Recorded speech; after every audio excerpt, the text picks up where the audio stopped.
Croeso, this is James, aka JP Harker, coming to you with another video.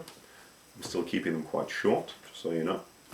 Today I'm going to be talking to you about, you'll recognise the cover, but from the camera you might not be able to see the subtle difference there.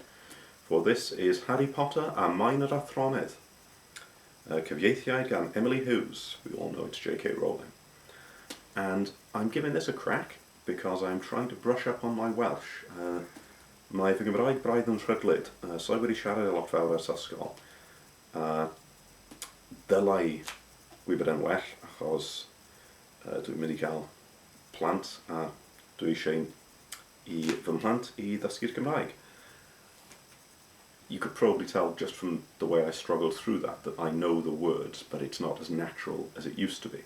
And it's that I speak Welsh, but I don't speak it well. I can read it, I can understand it, but I'm very out of practice because I haven't really spoken it since school.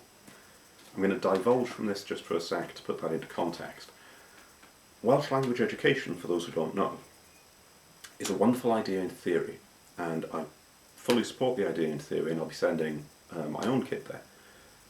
But a problem they have is that they are very, especially in secondary school, very, you must only speak Welsh, Cymraeg yw iaith yr ysgol. And if you're in school uniform even, if you're on the bus, you are expected to always speak Welsh. Now that was encouraged in primary school, and it's a good thing. So out in the yard you'd be speaking Welsh with your friends because you'd been speaking Welsh all day, and it felt natural, even though your home language was English, like it was with me. The trouble is, once you got to secondary school, it stopped being encouraged and it started being enforced. So anyone sort of caught speaking English, you could be given detention for it.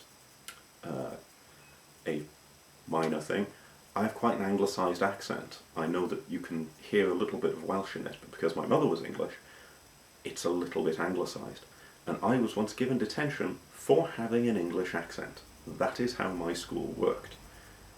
And the problem you've got is if you try and enforce something on teenagers, they're going to rebel against it. That's human nature. So all through school, you'd be speaking Welsh in the lessons, and you'd speak Welsh to teachers, and you'd speak Welsh if a teacher could overhear you. But because you wanted to rebel, among your friends you would speak English as that tiny act of rebellion. And it means, having left school, speaking Welsh almost feels over-formalised. It's like speaking Latin. You feel as if, well, this is the language you'd use if you knew there was a teacher watching. You wouldn't use it casually amongst friends. Because unless you already had Welsh spoken at home, or already had a Welsh community around you, that wasn't how you felt comfortable. So because of that, even though my close friends speak Welsh, my wife speaks Welsh, my sister speaks Welsh, I don't speak it nearly enough.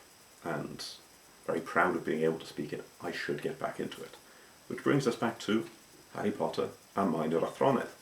I have this and a Welsh dictionary next to my bed now, and I'm slowly working my way through it, and it's interesting because, it's interesting to me anyway, because I can read it fine, and there's occasional words that I'm not familiar with, and sometimes I have to look them up, but most of the time, because I know the story very well, I'm working it out from context. And it's just odd, some of the little things that they've put in. There's made-up words that aren't real, that J.K. Rowling invented, but that they still decided, in a glorious display of Welsh nationalism, we're still going to translate that into Welsh. So, muggle has become muglar. There was no need to do that. You could have just knocked the E off the end and kept it as muggle. But because, and it's a common thing in translations, but especially in Welsh translations, because they felt the need, it has to be changed, they changed it. It's like Neville has been changed. You can still have English names in a Welsh book, you can still do that. But there we go. But yes, I just thought I'd let people know that I'm having a look at this. I'm only on page 37, and I've had this for a couple of days, sort of dipping in and out. And it's horrible, my reading speed has just slowed down immensely. As I say, I can follow it, but it's taking so much more effort to follow it. But I am enjoying it. There's a strange sort of nostalgia Because if somebody sort of said in the street, what's writing in Welsh, I'd have to stop and think. I see ysgrifennu, I'm like, oh, of course that's what it is. And so it's, on the one hand, it's nice seeing how much is still in there and how much I can still understand. And on the other hand, it's kind of pointing out to me, yeah, but you didn't know that should have been a trade lad.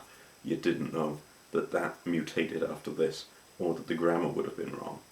So, yes, an interesting experience, and I may keep you posted with it. I may keep it to myself until I get to the end, and we see what happens. But yeah, just thought I'd share that with you.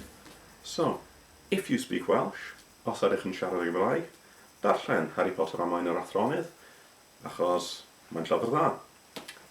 In the meantime, I will leave you with that image. This is James, aka JP Harker. Hwyl fawr.